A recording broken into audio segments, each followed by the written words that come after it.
in just a few moments.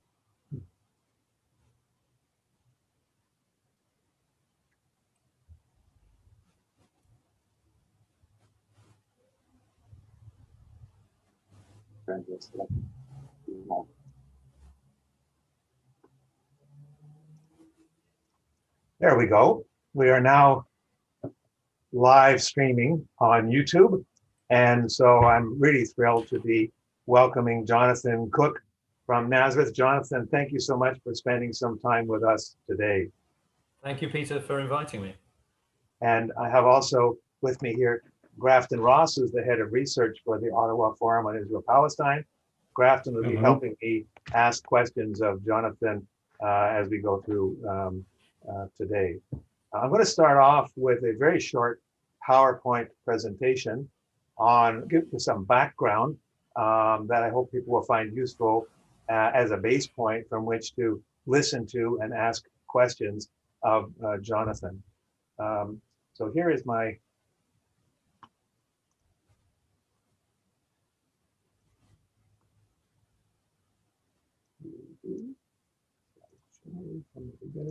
now just point out I have here an Israeli ID card. This is not Jonathan's ID card.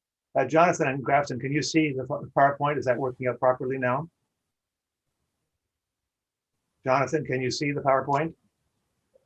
Yes, that's good. Okay, good. All right, thank you. All right. So today's presentation is on how and why I became a citizen of Israel. It's a presentation organized by the Ottawa Forum on Israel-Palestine, which is a small Ottawa-based NGO.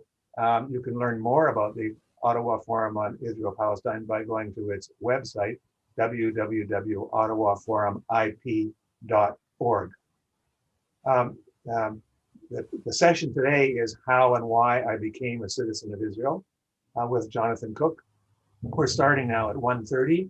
I'll give a little background presentation for 7 or 8 minutes. Then we'll have the interview with Jonathan, and Grafton and I will pitch questions to Jonathan for about a half an hour or so. And then we will open up to questions and answers from the audience. If you're in the audience, please put your questions in the Q&A function. Grafton and I will be looking there for questions. You're free to use the chat function to try to raise issues with the panelists or to talk to each other, but we won't be pitching questions from there. So if you want to have a question asked to us, please use the Q&A function. This session today is one of a series of educational webinars that OFIP has begun with the pandemic. We can no longer do public meetings. We've done approximately one a month. Our next one is on June 29th. It's with Dr. Tarek Loubani, a Canadian medical doctor who works often in Gaza. Some people may remember that he was shot in both legs during the Great March of Return. He's going to be talking about Gaza's health system under strain and under occupation. We'll just start off with a very quick review of the geography of the region. I'm assuming that many people on this call will be already well informed with this, but bear with us because perhaps not everybody is, and it's useful to have a brief reminder. We have here on the right-hand side a map. It's an official map. You can see it's an official Israeli map. They refer to that as Israel. And in fact, the lightest color, beige here, is the area that Canada calls Israel. The larger area, if you include the West Bank, which is this area here, and Gaza, that is what is called historic Palestine or Mandate Palestine. And it's in fact what some Jews today say is Israel. So that is a contested land. Inside Israel, so inside this lightest area here, live approximately 8.5 million people.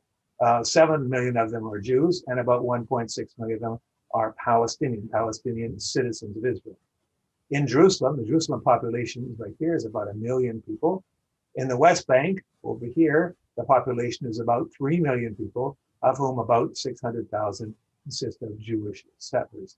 And in Gaza, down here, the strip down here, there are about 2 million people. Now today, we talked to Jonathan about, we're not going to be talking about the West Bank. We're not going to be talking about Gaza. We're going to be talking about Israel, the Palestinian citizens of Israel. In Israel, where do Palestinian citizens live? Well, some live in mixed cities, large ones like Haifa or Jaffa, but there are 122 official Arab communities in Israel, mostly in the north, in the Galilee, where you see this condensation or dense green area. Some live down in the south. Beersheba is down here. The center of the Galilee, from the Palestinian point of view, is Nazareth, which is the largest Palestinian city in Israel. But there are also extensive, bigger populations at al-Fahem, where there have been big demonstrations recently, and of course in Tel Aviv, Jaffa as well. Nazareth is the largest city in the Galilee. It's the Arab capital of Israel. It's about 70% Muslim and 30% Christian. And if we get time to do that, Jonathan tells a very interesting story that involves a Canadian about why that is the case, but we'll see whether we have time to get there. Nazareth has about 75,000 people today. Now, the Palestinian citizens of Israel prefers to call Israeli Arabs. They're about 20% of the total Israeli population, and they have many things that make them look like they're equal. They have a passport, they have a right to vote, they are represented in the Knesset, they have state-supplied education to the end of high school, they get to elect their own mayors of their towns, they are eligible to be in the Supreme Court, and there have been a couple of Palestinians or Arabs on the Supreme Court. They have religious freedom, and furthermore, surveys show that most Palestinian citizens of Israel would rather live there than live in the occupied territories or live in Egypt, for example. Furthermore, as citizens of Israel, Palestinian Israelis can travel where they want inside Israel. There are no checkpoints, no settler-only roads. They can shop at the same stores. They can go to the same beaches. They can eat in the same restaurants as Jewish Israelis. They go to the same university. So from all those data points, one would assume that there is equality. However, Israel is a unique state, and this is what Jonathan is going to talk about. Its status as a Jewish state has particular consequences. Now, we know some of them. Any Jew anywhere in the world can immigrate to Israel and automatically gain citizenship. Israel makes great efforts to recruit Jews from around the world, but it's very difficult for non-Jews to immigrate, and that's what Jonathan's going to be talking about. Over 90% of the land of Israel is reserved for Jews only. And it's even difficult for Palestinians who are born in Israel to visit them. And saying things like Israel should be a state of all its citizens, some people will say that's treasonous. All right, now our guest speaker. I've known John, I'm happy to have known Jonathan for many years. He's an award-winning British journalist based in Nazareth. He's lived there for 20 years. He's the author of 3 books. He won numerous awards for his journalism, and his articles have appeared in The Guardian and The Observer and many other mainstream organizations. He's a senior consultant to the International Crisis Group, and he's married and has 2 children, and that's actually germane to our story today as well. Here are some of the books that Jonathan has written: Blood and Religion, Israel and the Clash of Civilizations, Disappearing Palestine, and in this sense, disappearing is a verb, making it disappear as opposed to an adjective. John is also the author of a regular blog, The View from Nazareth, and I encourage everybody to look that up, and it's always interesting. So with that, Jonathan, I would like to turn it back to you, welcome you back to the fray in Grafton. But Jonathan, let me just start with a very first background. How does a nice English boy end up living in Nazareth, Israel? Well, I suppose in my case, accidentally, it wasn't really planned. I was working at The Guardian, as you mentioned, and I was traveling around the Middle East quite a bit. It became an area of interest for me. I wrote about it for The Guardian, but maybe unlike some of my colleagues, I felt a little bit uncomfortable writing regularly about a topic which I didn't really feel I had any particular expertise or familiarity. I was jetting into places, writing stories about those places, and then disappearing.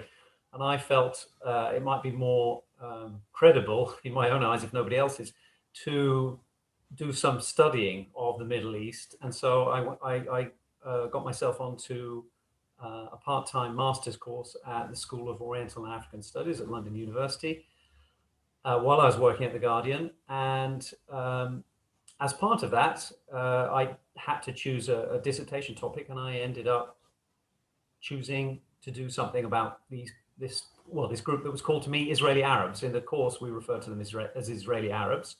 In fact, I had to do a seminar on Israel and its Arab population, and I felt more confused after the seminar than I did before it. And so I suppose I was drawn to this question of what is it like to be an Arab in a Jewish state? Why are there Arabs in a Jewish state? What does it mean for them? What is a Jewish state? All of these kind of questions were whirling around in my head. And so I came out and did my research on this group, and quickly discovered that they didn't see themselves as Israeli Arabs. They saw themselves as Palestinians, and that their identification with the state was quite complex, and the notion of citizenship for them was even more complex. And I got drawn into these questions. I wrote my dissertation. I handed it in the late days of September 2000, and 2 or 3 days after I had done so, Palestinians inside Israel were suddenly in the news.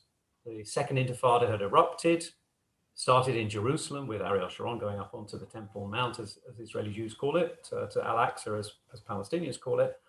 And very soon there was killing going on in the West Bank, in Gaza, and slightly overshadowed were the deaths that were going on inside Israel. Palestinians inside Israel, Palestinians with citizenship, were protesting, and they were being received by the Israeli police in much the same manner as the Israeli army was dealing with Palestinians in the occupied territories. They were using rubber bullets and live ammunition on their own citizens, even though most of these citizens were unarmed. Is that when some were killed, Jonathan? Yes, 13 of them were killed in just a few days, and hundreds more were wounded. Most of them Palestinian citizens of Israel, we're talking about. Palestinian citizens of Israel. It was a much worse situation, of course, in the occupied territories.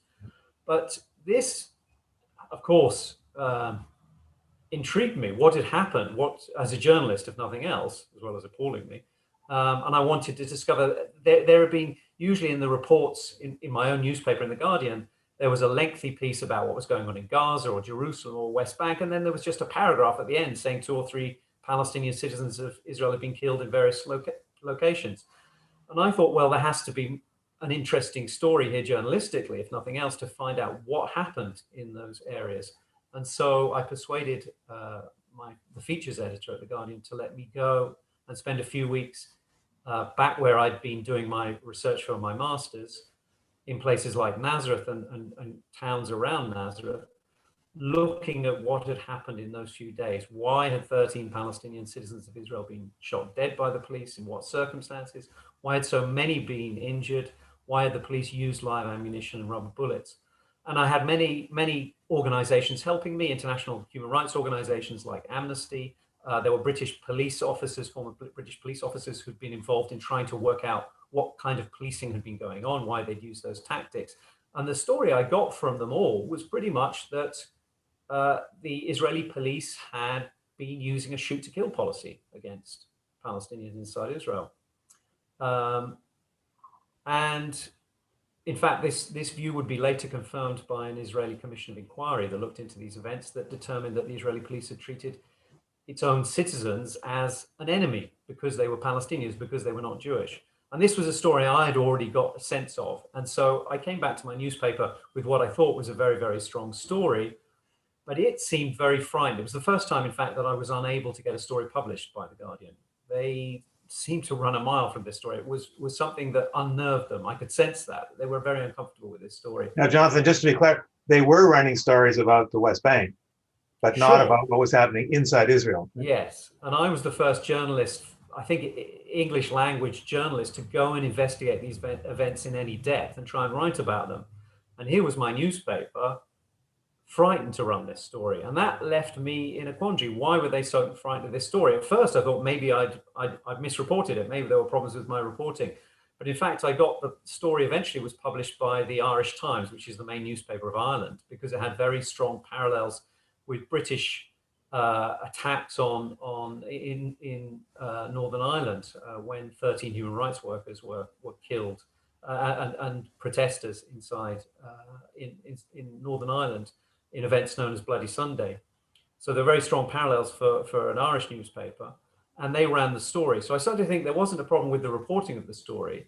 There was something else going on here, and it left me in a bit of a crisis, both about what kind of state Israel was. What did it mean, this Jewish state?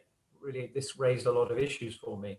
The way that the police and the politicians had been inciting and mistreating and in the end shooting their own citizens. And also left me in a quandary about why was my newspaper, which was seen as very critical of Israel, and certainly Jonathan, was in terms of, yeah. Jonathan, can I, someone has flagged that my voice comes across much more loudly than yours. Right. Maybe it's a little closer to the microphone. I will lean forward a bit. Okay, thank you. That improves things. Thank you. I was left with a concern about what the problem was with this story. And I suppose in many ways to resolve my concerns, I decided in rather dramatic fashion to take a year out, a sabbatical year from my own newspaper, and come to Nazareth and investigate those events in even greater detail. And the idea was to write a book about those events. I'd reached that point in my career where I wanted to write a book. So I came out with the intention of spending a year in Nazareth and really immersing myself in the topic of what had happened in those early days inside Israel to the Palestinian citizens in places like Nazareth who'd been shot and attacked by their own police force. And I suppose also at the same time to try and understand this question of what is a Jewish state? How does it relate to a large number, a fifth of its population who are not Jews?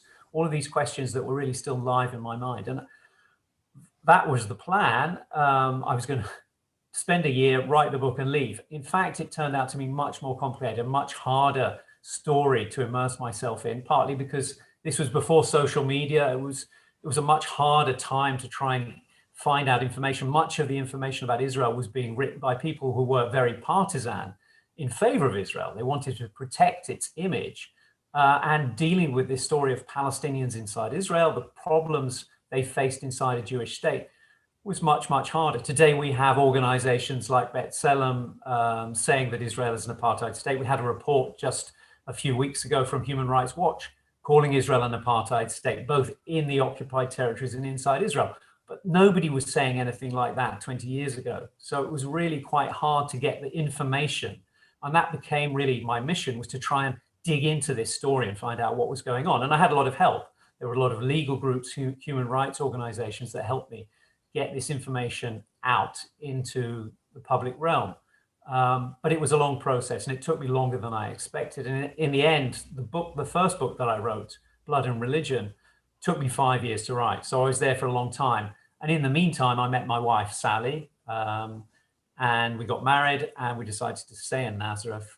We've had, and she is a Palestinian citizen of Israel. She is. She was born in Nazareth, and she has citizenship as a Palestinian inside Israel. And we have two daughters who were also Palestinian citizens of Israel. So in that sense, it moved from being a journalistic story into being a personal story for me about my own family and how are they treated. Because of course, the issues I'm looking at in terms of the systematic discrimination Palestinians inside Israel face is the story of my own family's status within Israel and their future, my children's future inside Israel. So it became very personal for me. Grafton, feel free to jump in when you want to here. Sure. This is exactly where I wanted to come in, this transition from the professional to the personal story and what it means to live in a Jewish state, what it means to be a non-Jew living in a Jewish state, and particularly the distinction between citizenship and nationality. That's a concept that is not well understood here. Yeah, sure. So yes, this was something that was difficult for me to get to grips with. And I suppose it helped that it was actually my own personal experiences, because quite quickly I had to make a decision about whether I was going to continue being a British journalist in Israel, trying to maintain my rights to stay there, or get myself more rights and secure myself, given that I had a family I was raising there. For the first few years I was in Israel, I was living off tourist visas, and I was lying to the immigration, well, not the customs at the border when I was coming in through customs. I was having to make up stories about what I was doing, because if I told them the truth, they would never have let me in. I was telling them I was writing a book about the churches in Nazareth, something I thought they wouldn't really be able to check themselves. They had very little idea what the churches in Nazareth involved. But actually, of course, I was doing a lot of journalism and I was doing research for the book. Israel, I don't think would have let me stay for very long if they'd known what I was really doing.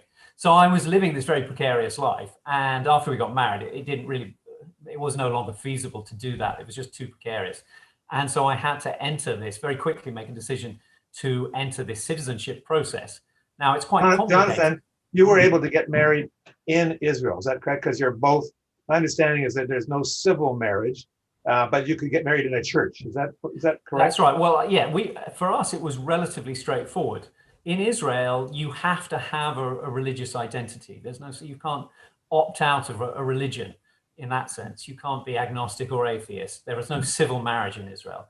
So at the point at which we were getting married, I suddenly found myself as part of the Christian community inside Israel, whether that's how I identified myself or not. It didn't really make any difference. That's how Israel saw me, and I had to identify in that way. And that at least was fairly straightforward because Sally, my wife, is a Palestinian Christian. And if you're within the same communal group or sectarian group, it's fairly straightforward to get married. You can just do it. I mean, in our case, you just have to choose a church and a denomination and then go to the local authorities in that denomination and persuade them to marry you, which usually isn't too difficult if they're keen to get new recruits to their religion. So that was all fairly straightforward. From our point of view, it would be much more complicated if one of us had been from a different group. If I'd been Jewish or I'd been Muslim or she had been, it would have been a much more complicated issue. And in fact, many, it's particularly complicated for Palestinians inside Israel, this issue, because they're Christians, Muslims, Druze. There are these three different religious groups. And if they try to marry across this religious divide, it's complicated. And in fact, it's pretty complicated for Jews as well, which is a different story because Israel has a very specific definition of what counts as a Jew inside Israel. You have to be an Orthodox. You have to get married as an Orthodox Jew, and Orthodox rabbis have to decide that you qualify as a Jew. That doesn't necessarily mean you have to be an Orthodox religious Jew, but it does mean that they have to recognize you having a Jewish mother, which is the Orthodox definition of Jewish. And if you don't qualify, and a large number of Jews don't qualify under those rabbinical definitions, about 1 in 10 Jews don't, you have to get married abroad. So many, particularly Israeli Jews, some Palestinians in this situation as well, go abroad, typically to Cyprus. I don't know what they were doing during COVID, but before COVID, they would go to Cyprus, get married there, and then they would get their marriage recognized when they came back. But it's a complicated process. And I think it's actually part of Israel's efforts to keep us in our sectarian boxes. Everything in Israel is about segregation. Where you live is segregated. So in Nazareth, we're in a Palestinian community. Jews don't come to live. I mean, it's a bit, in that sense, a bit like apartheid South Africa, in the same way that you had Johannesburg for the white people and Soweto for the black people, the townships for the black people. You have inside Israel, you have these what effectively are townships. Well, the Palestinian communities we live in are effectively townships. And I'd like to explore that a little bit further, but on the topic, if I can just pursue this a little further. At this point, you're not a citizen of Israel. You're on a tourist visa or something, I guess, and you don't have any problem getting married. Does this change your residency status, or what happens at this point? Yeah, so at the point at which we're getting married, I then have the option to enter a residency and ultimately a citizenship process. In fact, this is the only way as a non-Jew that I could do that. So if I hadn't got married, well, I would have had, eventually Israel would have cottoned on to the fact that I was constantly repeating these tourist visas, leaving and coming back into the country.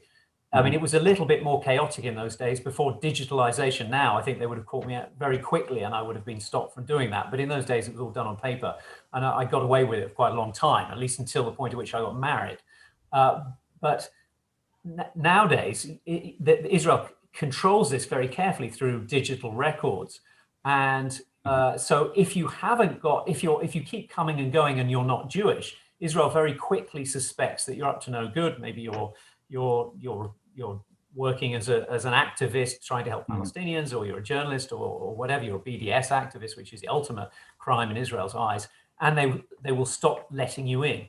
Now, I was starting to feel, once I got married, I was able to enter this residency process, and I was able to do it through, if you like, a kind of loophole in the citizenship law, which allows non-Jews who are marrying Israeli citizens to enter this residency citizenship process. It's the only way as a non-Jew you can get into Israel. Now, I've always argued that the reason Israel allows this is because a tiny number of people qualify. According to the Israeli media's figures, it's about 50 non-Jews a year get citizenship this way. And I think you can see that's not really ever going to threaten Israel's Jewishness. So it does allow this. It allows Israeli Jews and Palestinians in Israel to marry foreigners and enter this residency process. You can see that just as an aside, can a Palestinian, and some of our viewers will know the answer, can a Palestinian citizen of Israel marry anyone? No, I mean, I was about to get to this. I mean, I'm privileged in that way, but that because I'm white European, Israel allows me to enter this process. It makes it very difficult. It took me, it's supposed to take 5 years. It took me 8 years and lots of threatening lawyers' letters. It wasn't easy to do it, but it is at least theoretically possible to do it. But Israel makes sure that Palestinians in the occupied territories, Palestinians in the region, and many Arab nationalities can't get citizenship through marriage. So a Palestinian from Gaza, okay, now it seems improbable that this would happen, but of course, until Gaza was sealed off as part of the Oslo process and the West Bank was effectively walled off, Palestinians in Israel had relationships with Palestinians in the occupied territories. In fact, they often have family connections, extended family connections. So marriages across the Green Line for Palestinians within Israel marrying Palestinians in the West Bank or Gaza weren't uncommon. But in those cases, Israel simply ignored the citizenship law. And it didn't give them the right to enter this citizenship process. This was actually challenged after the Oslo process kicked in the late 1990s. It became much more difficult for Palestinians in the occupied territories to move around, to get into Israel. Israel introduced a separation policy, which of course today is made physical through the wall, barrier, whatever you want to call it, but it became a physical obstacle. And so for these couples, they very quickly found themselves physically separated, and larger numbers of them started to apply. Palestinians in Israel, in places like Nazareth, would apply for a citizenship status for their spouse in the West Bank or in Gaza. And Israel simply refused to give them that status. This is called family reunification in Israeli law. Yeah. And so that family reunification was denied to them. And they started taking this to the courts, to the Supreme Court. And in fact, in 1999, the Israeli Supreme Court ruled in their favor, in the favor of Palestinian citizens, that they should have a right to get their spouse citizenship. But in practice, this never happened because before the ruling could be implemented, Israel passed a law in 2003, Citizenship and Entry into Israel law, which effectively banned these marriages. Oh, well, it didn't ban the marriages. The marriages could still take place, but they just couldn't live together. They couldn't live together, effectively. Yeah. They had to live one in the West Bank, one in Israel, so it became impractical. And that's been the situation. In fact, it was tested again in the Supreme Court. This law was tested in the Supreme Court, but the Supreme Court didn't want to overturn the law, and it did so on demographic grounds. So this is an interesting case as well. It said that allowing Palestinians in the occupied territories to get citizenship through marriage to a Palestinian inside Israel would unleash, in the words of the Supreme Court justices, a demographic demon.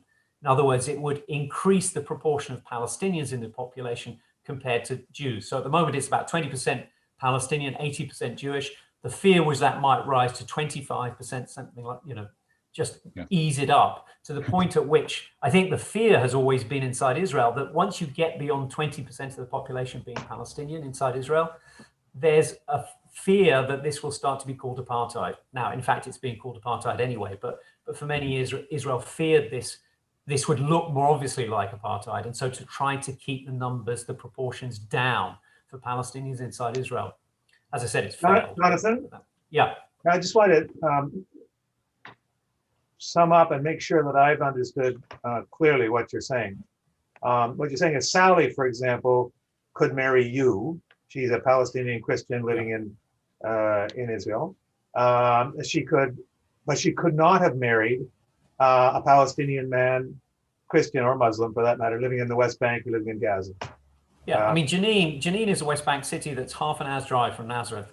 If she'd fallen in love with somebody from Jenin and tried to marry him, he would not have been allowed to get citizenship, and they probably wouldn't have been able to live together Well, unless that's she'd moved good for into you, the West Bank. Jonathan. That's good for you. That's I want to remind our viewers to submit questions in the Q&A function. Well, one of the things, Grafton, that you mentioned, which we haven't got onto, and I would just quite Yes.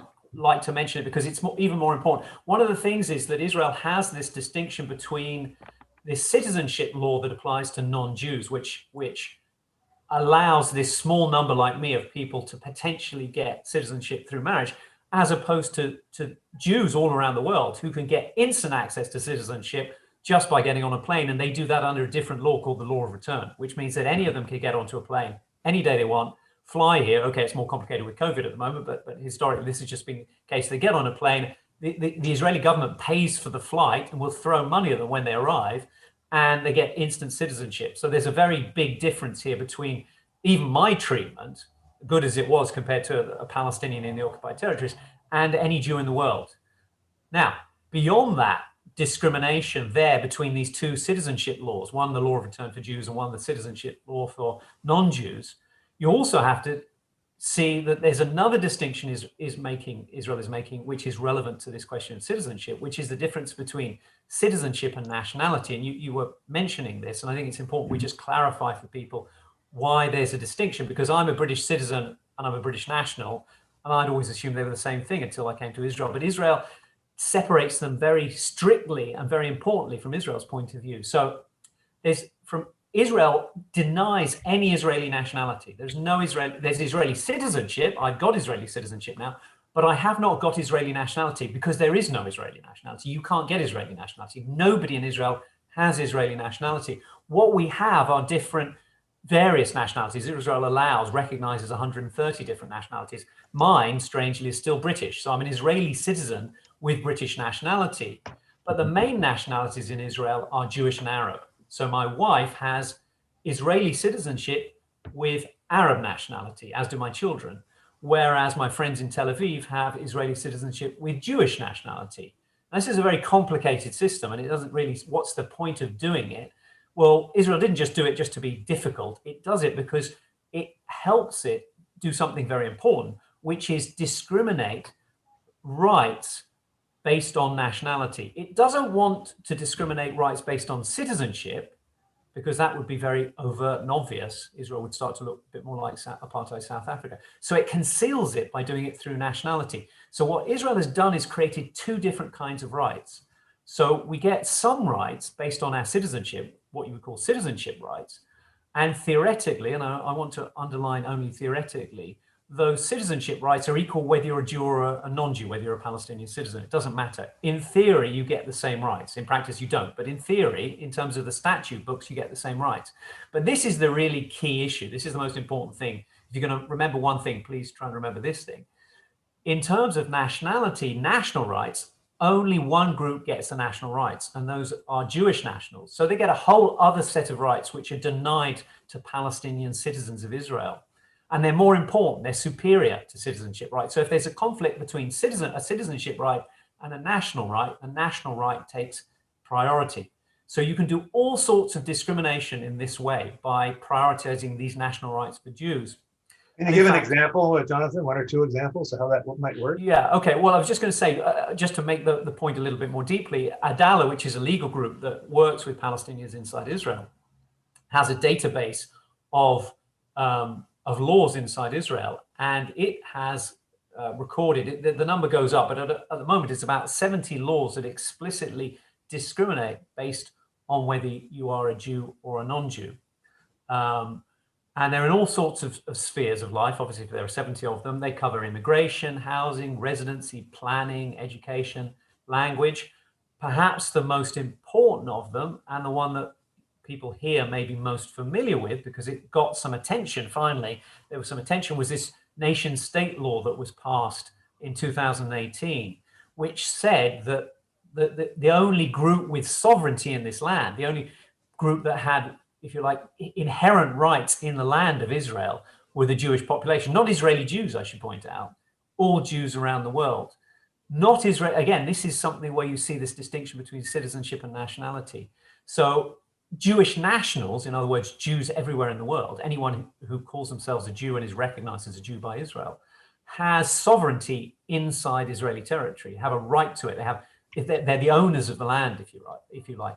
Whereas Israeli citizens who are not Jewish nationals, i.e. Palestinian citizens of Israel, Arab nationals, do not have that sovereignty. So, and in fact, this nation state law does lots of other things. It degrades the language rights. So Arabic, even though a fifth of the population speak Arabic as their first language, they study in it, they go to school in it, their language status is degraded on the Hebrew language has superior status, which is why all sorts of national institutions don't deal with Arabic at all. You go into most museums, there are signs in Hebrew, there aren't signs in Arabic. You go to the courts, it's dealt with usually in Hebrew, not in Arabic. You try and fill in your tax return, it has to be done in Hebrew, not in Arabic. Now, actually, this was the situation way before the nation state law, but the nation state law cemented this into the statute book. So it becomes. But hold on, Jonathan. Hold on, because there's Arabic at the airport, there's Arabic on the auto routes, there's Arabic. There are lots of places where there's. Yeah, sure. I'm not saying that there's no Arabic. And it's interesting because when you talk about the roads, I mean, for instance, there was a case about this because in lots of Israeli cities, there isn't Arabic signs in local signs, but there are on the big roads. Now, when this was tested, we have in Israel what are called mixed cities. So right next to me in Nazareth, there's this city that used to be called Nazareth, and now because they want to distinguish themselves from Nazareth, they call themselves Nof HaGalil. Now, one of the problems in these mixed cities, there have been, because we so tightly controlled our land here and our ability to plan and build here is so difficult, there has been a gradual movement out of Nazareth into this, what was set up as a exclusively Jewish city of Nof HaGalil. Most communities in Israel, you can't do this. The largest number of communities, hundreds of them in Israel, Palestinians have no access to them because of something called an admissions committee. So these admissions committees deny anybody but Jews to live in these communities. So, I mean, we're talking about 700 communities in Israel are excluded. When you mentioned 93% of the land in Israel is reserved for Jews, and a lot of it is implemented on the ground through these communities. Often they're probably people know them best, the kibbutz, which is quite famous because many people went to work on them and people talked about them in the early years of the state. Here we would call them private gated communities. Yeah, exactly. That's exactly what they are. They're gated communities, but they're large and they're everywhere, and there are hundreds of them, and they control almost all of the land in Israel. So they do agriculture, they have industrial areas, all of that, and they're strictly for the Jewish population. So Palestinian citizens of Israel can't get access to them and can't get access to the resources that they seal off, which is land and water. So these are other important material resources that Palestinians in Israel really can't access. They can't access the land and the water for agriculture, for industry, and so on, because they're tied into these communities and they can't get access, and they can't get access because of these admissions committees, which are actually vetting committees, which will not allow you to join them. Now, that's true of a lot of communities, but it's not true of all the cities. So there are cities inside Israel where Palestinians, because of they're so tightly controlled where they can live, they're choked and overcrowded their own communities, have been trying to move into these Jewish cities. And in many cases, they've been stopped from living in them. But in a few cases, it's been difficult to do that. And one of them is the community right next to us. So Jonathan, you now a citizen of Israel, a British, or whatever, British, Israeli, or whatever, could you and your family go and live in these, do you have the right to live in these cities, or do communities have the right to stop you because you're not Jewish? Well, it depends which community is. So there are it's getting increasingly hard to do this. For a long time, this just happened, and it was impossible to go and live in these cities. Places like around Nazareth, there are cities like Afula and Nof HaGalil, which used to be Nazareth Elite, and they were set up as Judaization communities. That's what they were founded as, Judaization cities. And so you couldn't go and live in them. But over time, Israel has struggled to do this in a way that wouldn't look like apartheid South Africa. And you could argue this is what the nation state law is trying to do. It's a backlash by the Israeli right to stop this movement of Palestinians into Judaization cities, which are built on top of their lands to stop them farming their lands or accessing their lands, to physically constrain them. Nazareth Elite is right, there's only a road separating us from that. So it's built on Nazareth's land, deprives us of access to our land. And so for many years, you couldn't get into these cities, and nobody really cared and nobody talked about it. Me and, I was part of that first wave of journalists who were really trying to tell this story. And of course, now it's much easier to tell. We've got social media and so on. So it became harder and harder for Israel to stick with this kind of policy. It does it with the admissions committees because they're more out of sight. They're rural communities mostly, but the cities, it was very difficult to do it without becoming apartheid South Africa, explicitly apartheid South Africa. And so Israel has relented in this, and slowly there has been, because it's a free market economy, Israeli Jews, some of them have sold to Palestinians inside Israel, because Palestinian citizens have had to pay over the odds usually. It's not that Israeli Jews want usually to sell to Palestinian citizens, but if they're paying more for their property, they will ultimately.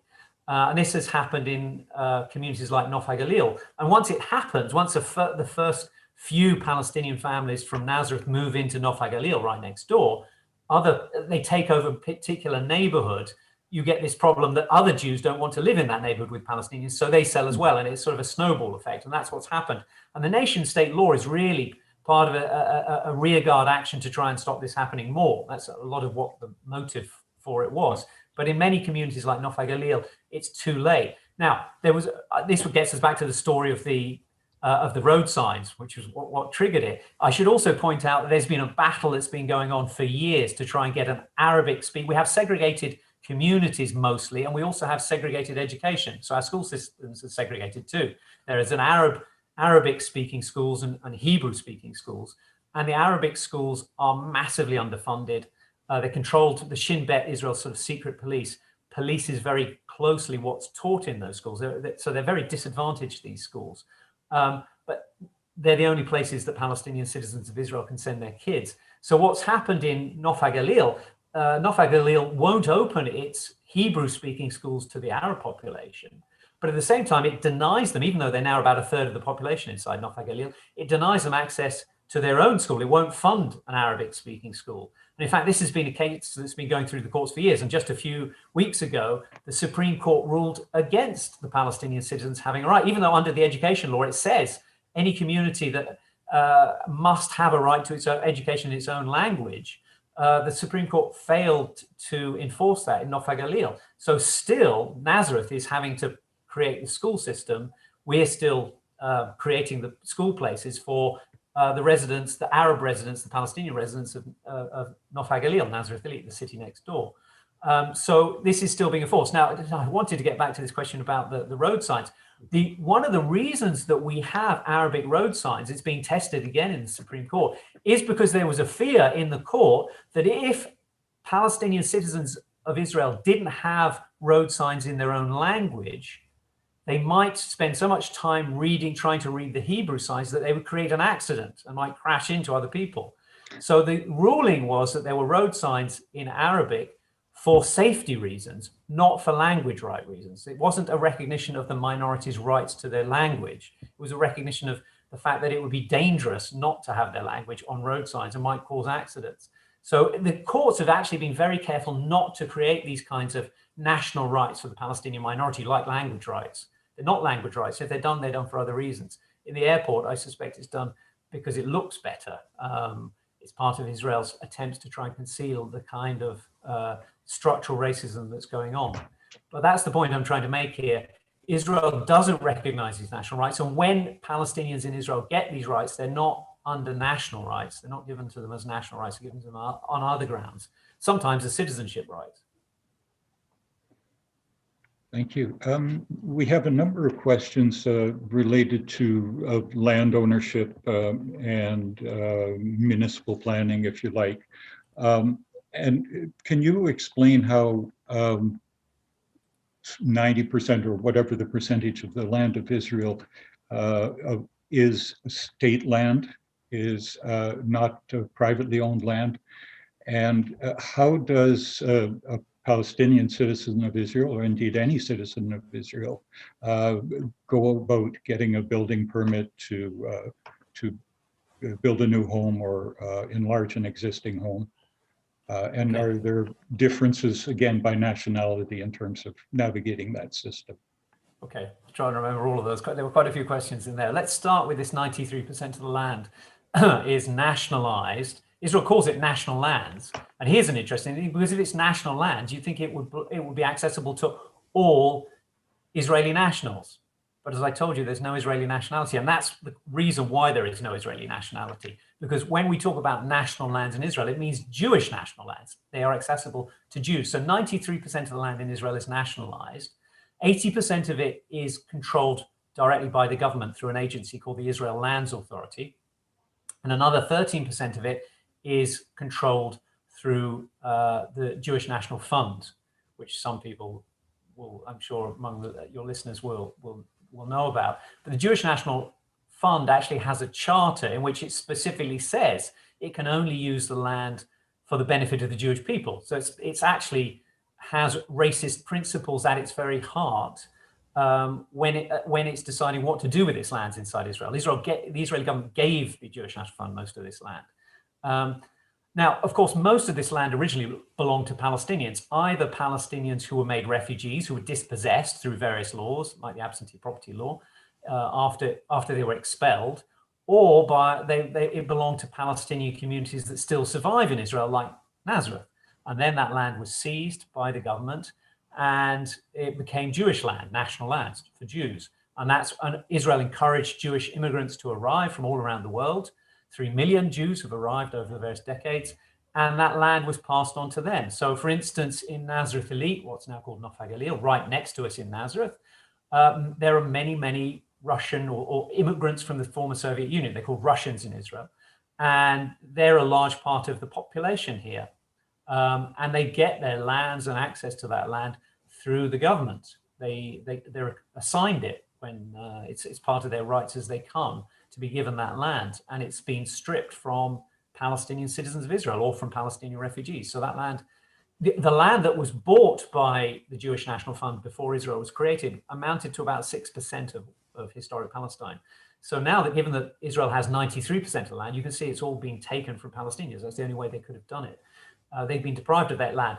Now, the rest of that land, about 7%, some of it is church land, which the government hasn't taken from the churches. It hasn't wanted to antagonize the Vatican and the Orthodox churches too much, so it's let them keep a lot of land. There's some land which is owned by Jews that was bought privately by them before the state was founded. Most of those Jews today, or their descendants, are millionaires because that land is worth a lot. And then about 2.5% of the land is there for Palestinian communities inside Israel. It's mostly the built-up areas that they live on.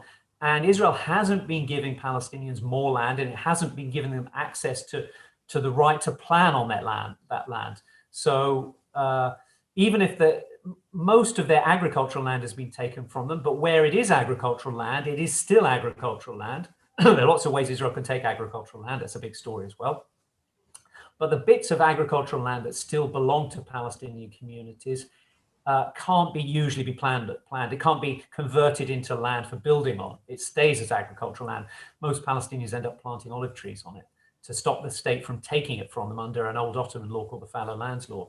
So it becomes sort of effectively pretty much dead land to the communities in the sense that they can't really use it.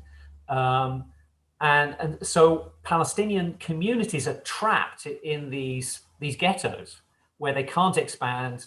You know, you hear all the time Netanyahu and other Israeli politicians talking about natural growth in the settlements. We have to be able to expand the land. They would have to build because of the rights of natural growth of the settler population. It would be to deny them their human rights.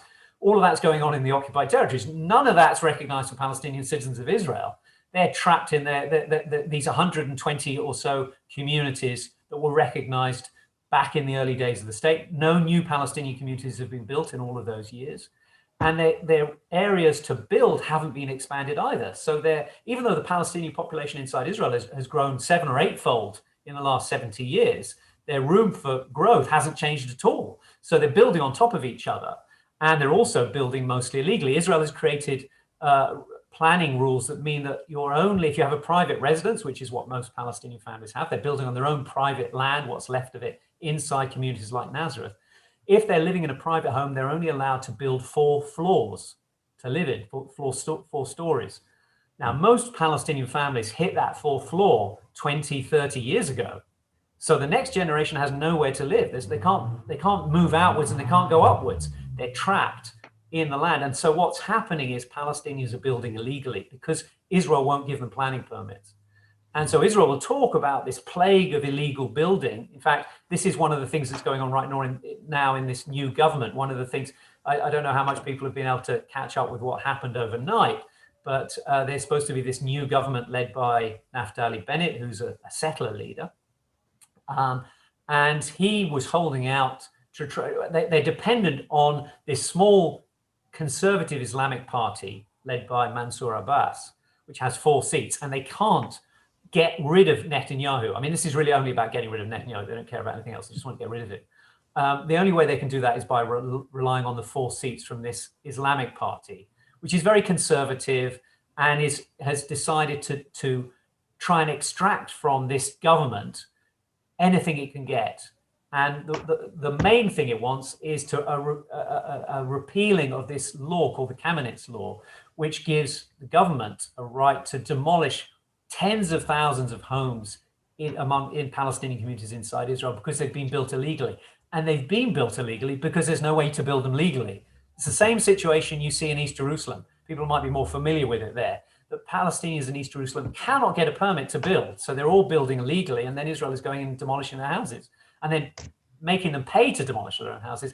Exactly the same situation in Israel. It's no different for Palestinians in Israel. Their citizenship doesn't make any difference on that score. So Israel even had passed a law to try and speed up this process of destroying their houses, forcing them to demolish their houses, called the Kamenetz Law.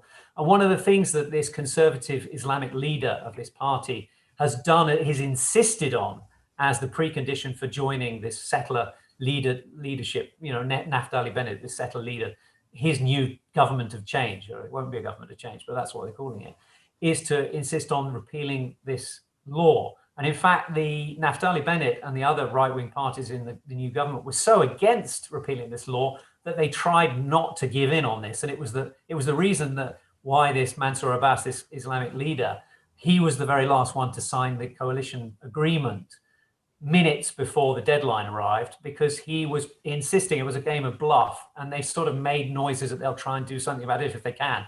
And he's had to settle for that. But this is a very big issue for Palestinian communities inside Israel. They can't get the planning permits. They have nobody from their communities on the planning committees. There's a complex planning committee system in Israel at all sorts of local, district, and national levels. And they can't get places on these committees. So it's Jewish officials deciding whether they give permits out, and they don't give permits out. And so there's this sword hanging over every community where dozens, hundreds, sometimes thousands of homes are in danger of being demolished. It's a big, big issue here for Palestinians inside Israel. Yeah. Jonathan, I'm going to ask Grafton to do the next question. We have 17 questions lined up.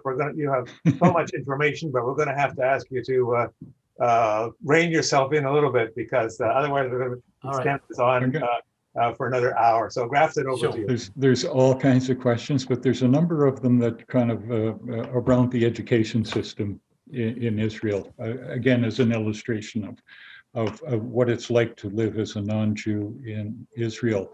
Can Palestinian citizens of Israel attend universities? What schools do your own children go to? Do they go to Arab schools? Do they go to Hebrew schools? What schools are they allowed to go to? Okay, so yeah, the education system is a complex one. So Israel has this, as I mentioned before, segregated education. It has a Jewish system, which is quite complicated in itself. There's a state education system for more secular Jews. There's a religious state education system for more religious Jews. And then there's a private religious system for the ultra-Orthodox, the people who wear the black, which is a very fundamentalist kind of education system, and which gets a lot of funding from the government. It gets full funding from the government. Some people say it actually gets more funding than normal schools, because it gets religious funding, usually from the Religious Affairs Ministry and from the Education Ministry. So it's very well funded.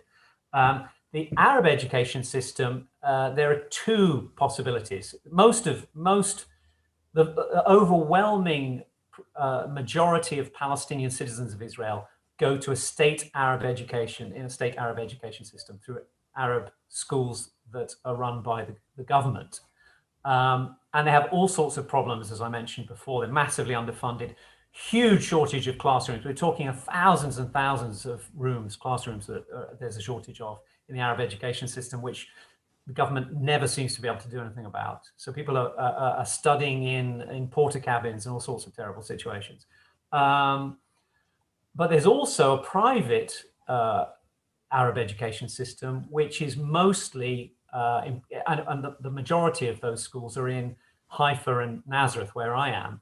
And that's because of the influence of missionaries in communities like Nazareth and Haifa.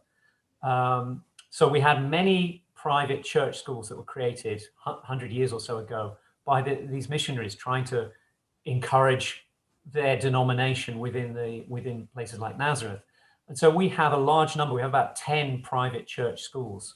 And they historically, under pressure from the courts, they got some funding from the government. They got about 7, whereas the private church, private religious schools for Jews get 100+% funding.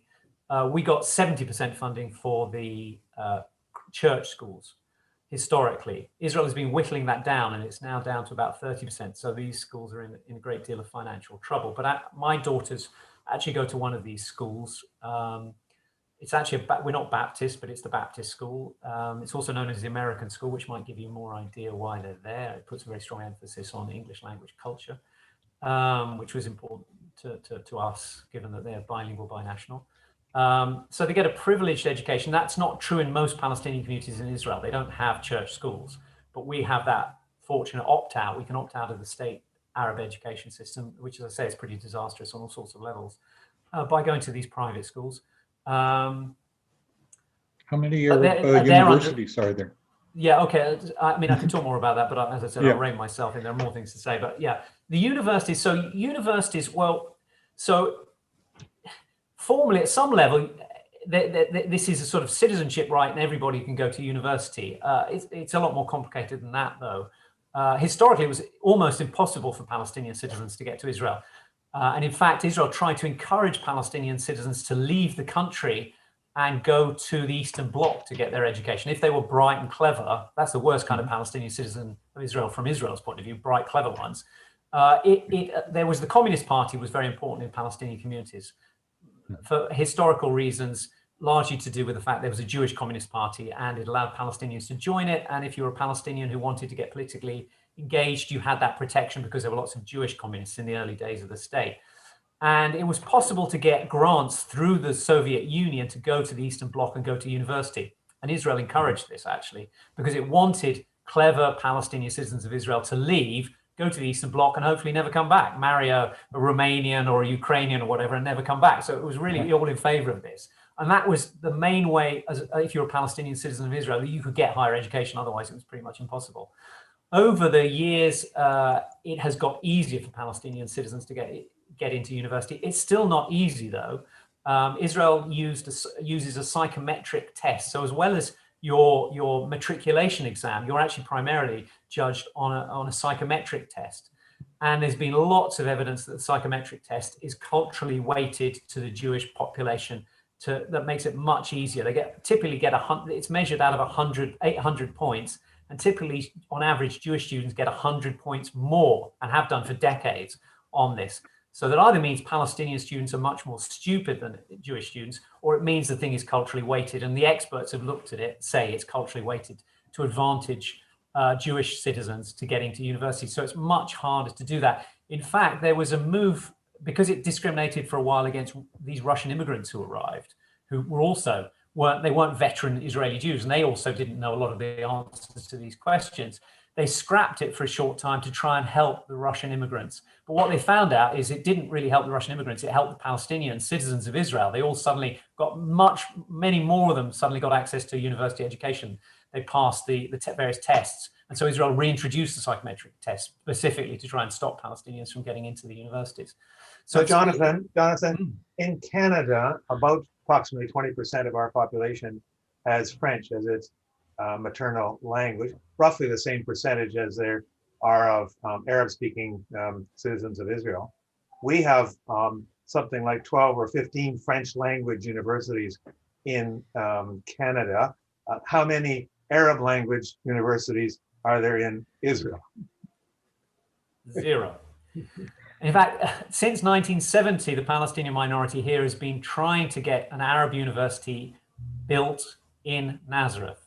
It's never happened. I mean, Nazareth would be the obvious place to do it. It's the largest Palestinian city in Israel, capital of Palestinians inside Israel. So they've been lobbying very hard to get an Arabic-speaking university in Nazareth. The government has never approved it. It's got no funding for it. We should note that there's a settler university. There's one in Ariel, and in fact, Israel encourages Arab students to go there. Palestinian citizens of Israel are encouraged to go to the Arab university because it's a great selling point, and it kind of legitimizes the settlements. But we haven't been able to get one in Hebrew. In Hebrew, of course, yes. It's a Jewish university, but they allow Palestinian citizens, and in fact, they try and encourage them to go there because, of course, it legitimizes the whole settler project. But we haven't managed to get an Arabic-speaking university anywhere in the country, including in Israel, despite efforts to lobby for it for a long time. None of the universities teach in Arabic unless they're teaching Arabic courses. So the studies are always in Hebrew. And this creates a huge problem because not only have you got the psychometric test, which is making it very difficult for you to get in there, but there's a huge dropout rate among Palestinian citizens. So to get into an Israeli university, you have to be a very, very clever Palestinian citizen of Israel because all the obstacles to getting there. You've got a really disadvantageous education system, which has already handicapped you. Then you've got this psychometric test, which is culturally weighted against you. So you've got to be pretty clever to get into an Israeli university if you're a Palestinian citizen of Israel. But even so, there's a huge dropout rate among them. And why? Because you're arriving in a university that's teaching exclusively in what is effectively for you, your third language. Arabic is two languages. There's spoken Arabic and there's written Arabic. So Hebrew is effectively for Palestinian citizens of Israel, their third language.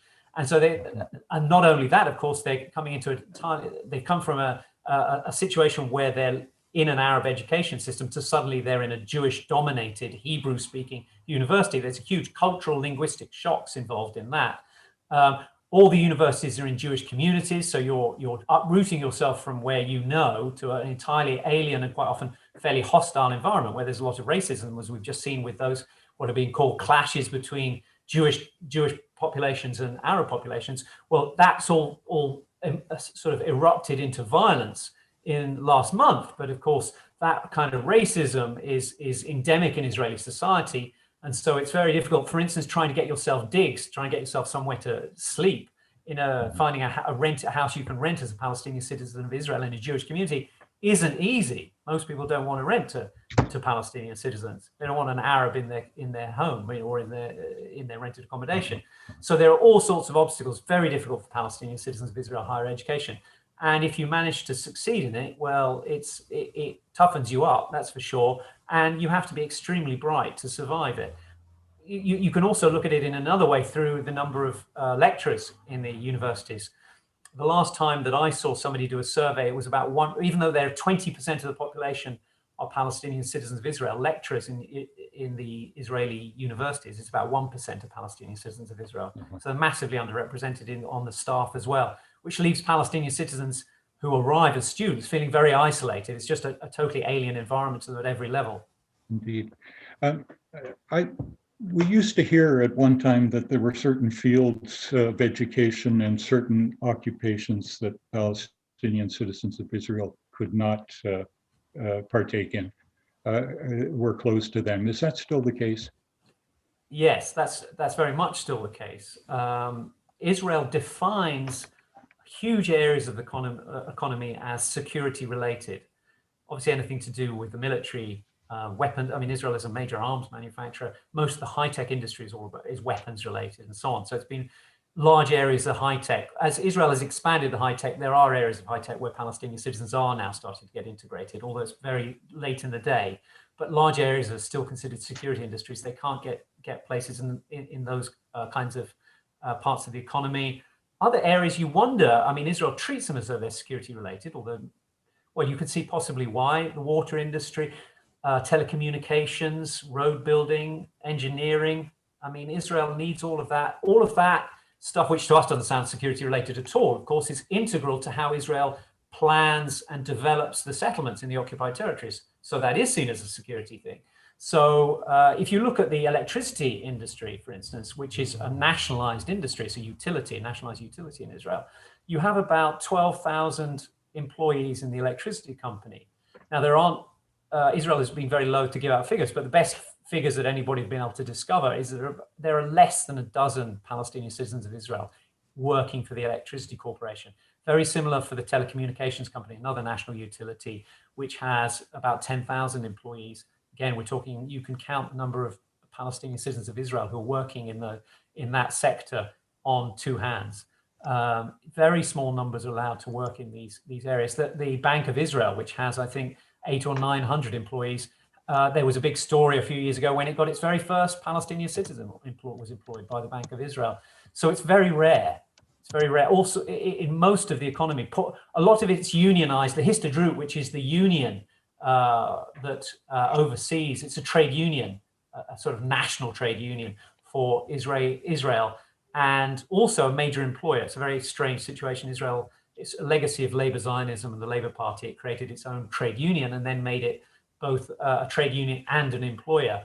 And it looks after its employees very, very well. But again, it's been historically has been extremely loath to give employment to Palestinian citizens of Israel. For a long time, they weren't allowed to enter the Histadrut at all, this trade union federation. And then when they were given a separate section, which was just for Arab workers. And in fact, very few Palestinian workers joined the Histadrut because of its terrible record of discriminating against them. So there's a lot of that going on. We could contrast that. The one area where you would say Palestinian citizens are abnormally represented, where they're disproportionately highly represented, is in the health sector. And this is something during COVID that Israel has been trying to play up, because it is the one area of the economy which does look quite good from Israel's point of view. You've got about 20% of doctors are Arab Palestinian citizens of Israel, which is their proportion of the population. About 30% of nurses are Palestinian citizens of Israel, and 40% of pharmacists are Palestinian citizens of Israel. And it's interesting why. That's partly a legacy of the fact that I was talking about citizenship and national rights. One of the things with health is it's a citizenship right. There is discrimination within the health sector, but largely it's a citizenship right. We all have to belong to health insurers, which provide our health care. And that, again, it's based pretty much on where you live. So there's segregation based on where you live. Most people live in segregated communities in Israel. So we have segregated health services. Our doctors, our health clinics, we don't tend to have hospitals apart from in Nazareth, where we've got the missionary hospitals. But in most Palestinian communities, we don't have hospitals in Palestinian communities, but we do have health clinics. And you'll have Arab doctors working there because they're dealing with the Arab population. They need to be able to speak Arabic, and nurses too. And also they're working in the Jewish areas as well. And pharmacists, again, I think pharmacists is partly because they're very badly paid. And Palestinians, it's a profession, and they've gone into that, but it is very poorly paid. So there are small areas of the economy where Palestinians do well. I mean, if you're talking outside of service industries and casual labor, which is where most Palestinian citizens are working. If you go down to Nazareth 3 or 4 in the morning, you'll see hundreds of men buying a falafel at 3 or 4 in the morning waiting for a minibus to take them to work on the building sites down in the center of the country in places like Tel Aviv. That's what most Palestinians are doing, casual labor like that.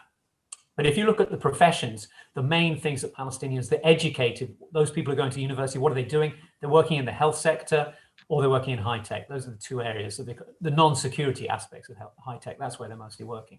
Jonathan, I want to someone has asked a question, help us understand, in the mixed cities, Haifa, Tel Aviv, so on, how in practice does housing discrimination take place? How do they prevent a Palestinian from buying or moving into an apartment where they don't want them? How does that actually happen?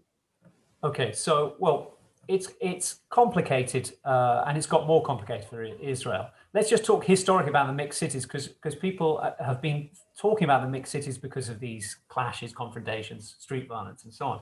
A lot of that happened in the mixed cities, which was unusual. That's not what usually happens, but it happened. In October 2000 events I looked at, it was mostly in places like Nazareth and Palestinian communities where it happened.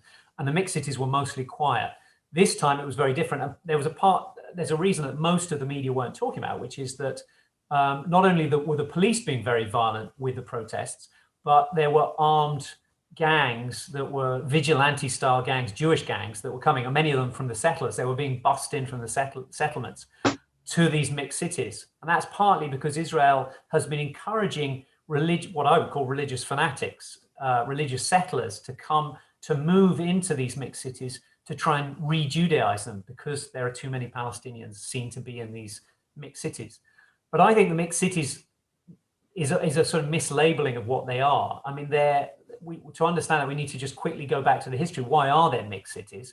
There are mixed cities because when Israel was ethnically cleansing historic Palestine in 1948, it prioritized getting rid of the cities because it was worried that's where the urban elites were, the people who would potentially foment a resistance against this Jewish state project, the Judaization of Palestine, if you like.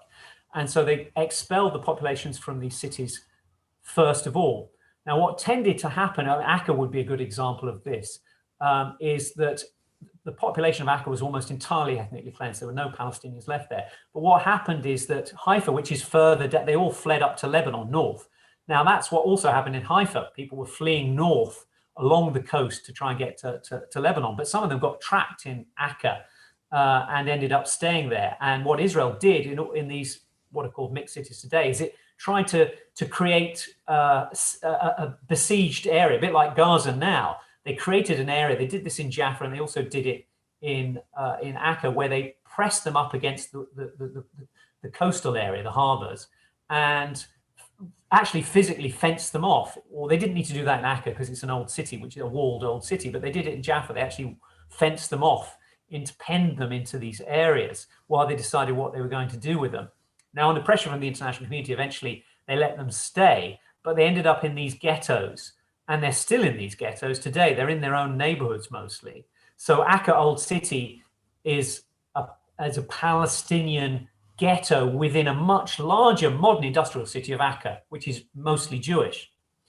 And the problem for these Palestinians who are living in places like Acre Old City, in these besieged areas, these ghettoized areas, is that they don't own the properties that they live in. So they're leasing this. All the houses in Acre's Old City became Jewish state property, and they were taken by a development authority, and then they were leased to the Palestinians who live there today from an agency called Amidar, a government agency. So the Palestinian citizens of Israel are leasing these properties from the government long term. But Israel can get them out on all sorts of technicalities. For instance, they're not allowed to do any renovations to their properties, and these are old buildings, sometimes 100, 200 years old, any renovations without permission from Amidar. So what used to happen is a staircase would collapse, and they would apply to the Amidar and say, I need to rebuild the staircase. At the moment, I'm using a ladder to get to my bedroom. And Amidar would just do nothing about it, wouldn't respond. And eventually, of course, they gave up and they built a new staircase. And now Amidar, because Israel is trying to Judaize the old city of Acre, because it's historic and the World Health, it's been made a World Heritage Site by the UN.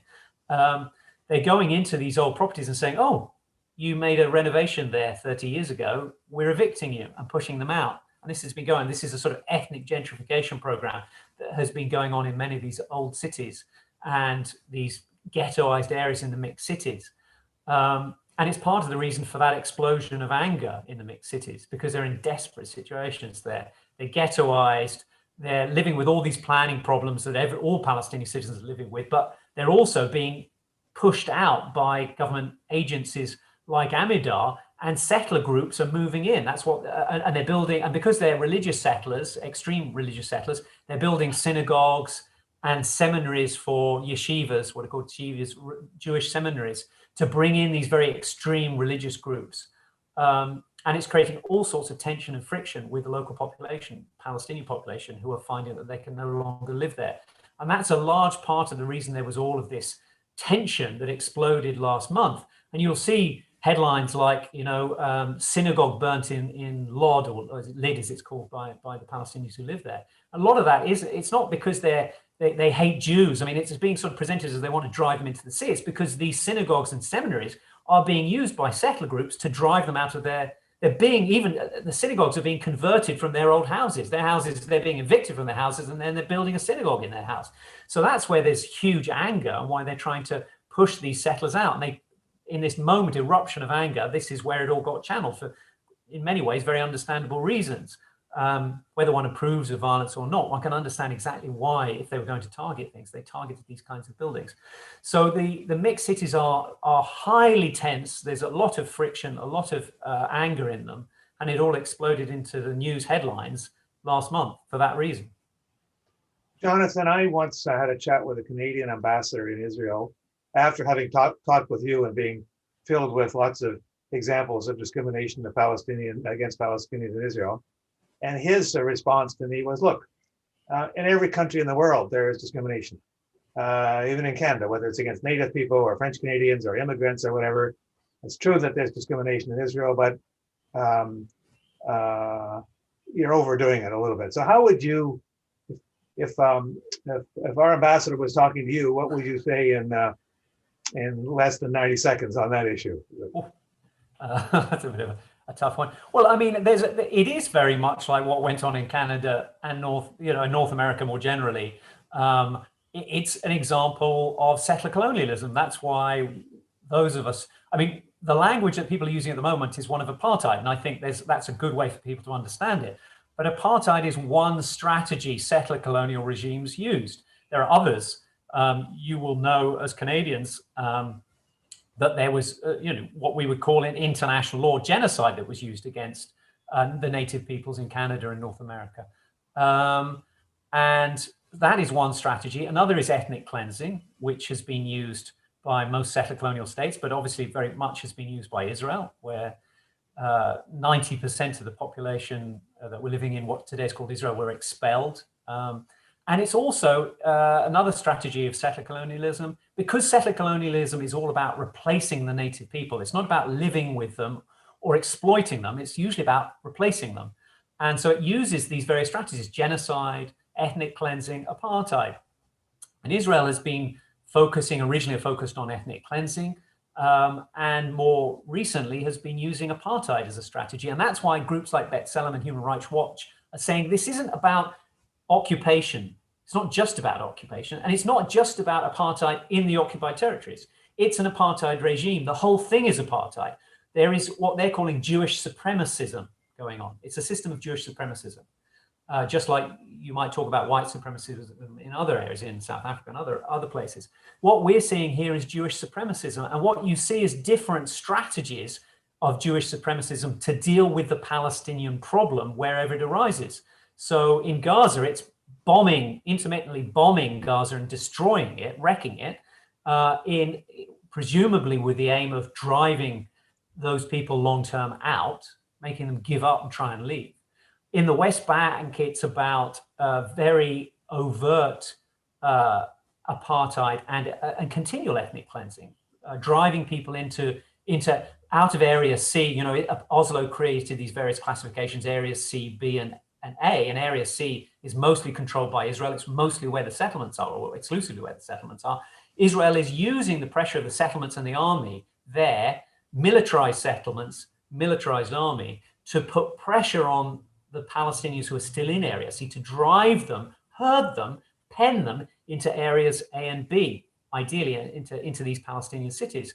And again, choke them there so that they will try and leave. They'll try and move to places like Jordan, into the Arab world, just leave. And inside Israel, we see it because there are courts here, and there's laws, and it's all done based on the statute books. It has to be done in another way. It can't be done in this brutal militarized fashion. It has to be done through laws, which is why I was trying to explain to you the way that Israel is using citizenship and nationality, immigration rights, all these different kinds of the admissions committees, taking the water and the land, starving Palestinians of access to key resources of the state, making it hard for them to get to university. It makes life just very difficult for everybody here. Everything takes forever. They've been battling for 10 years in Nof HaGalil to get the Palestinians who live there, to get them a school for their kids. And they've lost after 10 years. And there will be appeals and all the rest of it. And they will spend 20 or 30 years investing all their energies in trying just to get a school, or to get a bit of land, or to get a planning permit, just making life so difficult and wearying that eventually you give up. If you can leave, you leave. You know, you don't need to do it by pointing a gun at people like you might do, or drop a bomb on them like you would do in Gaza. You do it by just wearing them down decade after decade. And this goes back right to the beginning of Zionism. When I wrote my master's, the headline was Dunham after Dunham, goat after goat. This is a famous slogan from the early years of Zionism. Dunham is like an acre, it's an area of land. The idea in Zionism was to do this little by little, not to rush at it, just to slowly wear down the local population. Take one Dunham here, take another Dunham, steal one goat or kill a goat, take another one, and slowly make life impossible for the local population. Without their agriculture, without their land, they couldn't live there. And it's been doing that now for 70 years. And it's an incremental process of whittling down the resilience of the population. Can it work? I don't think so. In fact, it's been disastrously unsuccessful. But and you know what we see with these intermittent eruptions of anger, both in the occupied territories and inside Israel, is this refusal to be worn down, despite the fact that the West has not given them any support. The Arab world is no longer giving them any support. They refuse to move. That's sumud, isn't it? This is the idea of steadfastness. This is a central concept in Palestinian resistance. Sumud, we're going to dig our heels in. We're going to put our roots down more and more deeply. And that's what Palestinians have been doing for 70 years or more, and they will continue doing it, I think. Jonathan, we're getting very near the end here. There are two sort of personal type questions that I see that I'd like to have you answer briefly. First of all, what school do your kids go to? You may have mentioned it, but maybe just mention it again. What choice have you made? And secondly, why don't you and Sally just up stakes and move to the West Bank, where you won't have this kind of discrimination? So answer both those questions. Well, I did mention where my kids go to. They go to the Baptist school. I said we're not Baptists. It's also known as the American school, and they go there because it's a good school that puts a very strong emphasis on English language, culture, and that was important for us to get that balance in their lives. Why do we not move to the West Bank? Well, when Israel takes, I mean, Israel likes to show off these surveys that it takes occasionally of people inside, of Palestinians inside Israel, saying, would you move to the West Bank? And you know, whatever it is, 80% of them say no. Well, surprise, surprise. I mean, if you ask them where they'd move to Gaza, I suspect 100% of them would say they won't move to Gaza. I sometimes say what Israel has done here is it's like created the Dante's circles of hell. It's a hierarchy of privilege, very limited privilege. And all Palestinians understand how that privilege works. Who's at the bottom and who's at the top? The very bottom is Gaza.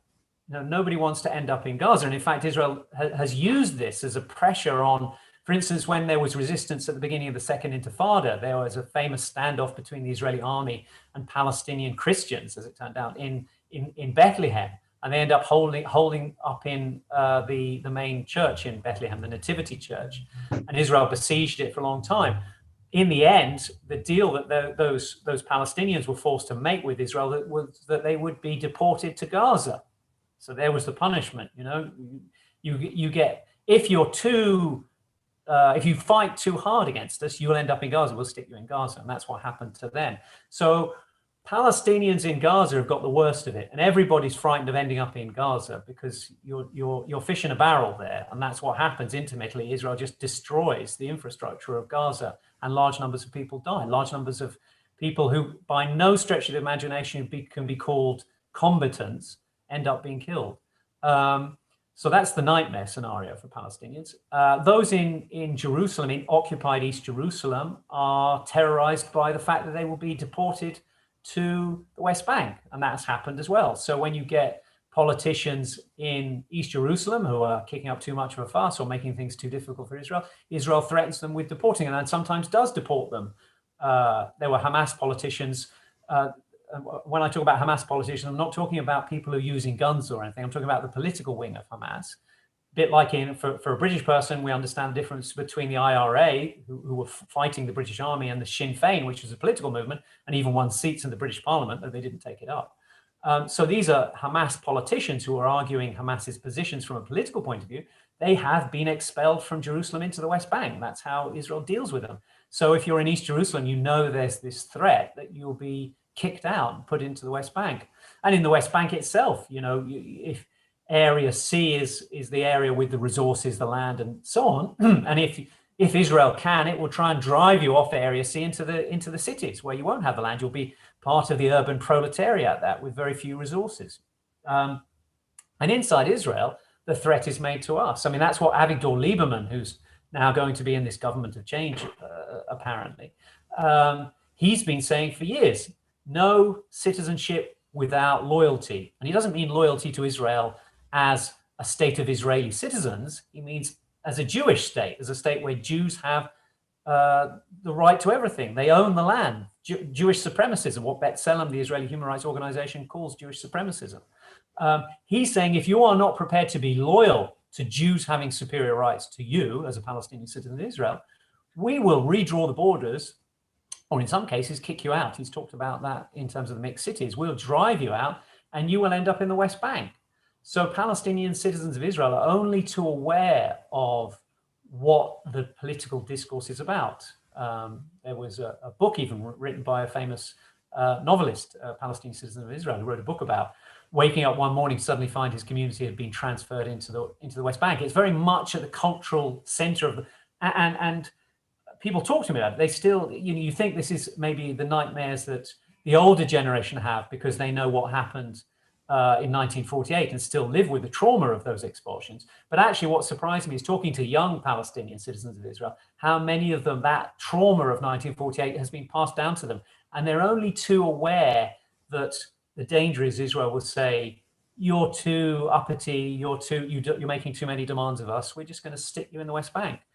So that's how, and it's an impediment to Palestinians standing up. And when you see them standing up, as they were protesting, large numbers of young people in Nazareth here, we had large demonstrations. They didn't make it into the media, but there were huge numbers of young people within Sally's family, people who are not politically radical by any stretch of the imagination, but they went out onto the streets and they protested, and they had tear gas and stun grenades and sponge tip bullets fired at them. So there was a crackdown on them. It was a tough one by the police, but they were prepared to take that because ultimately they expect in the modern era, I mean, with social media, you see Facebook, Twitter, young Palestinians here are deeply integrated into the global community. They understand how things work in a lot of the world, particularly in the Western world. And they see Israel claiming to be part of the Western world, to be very much part of it.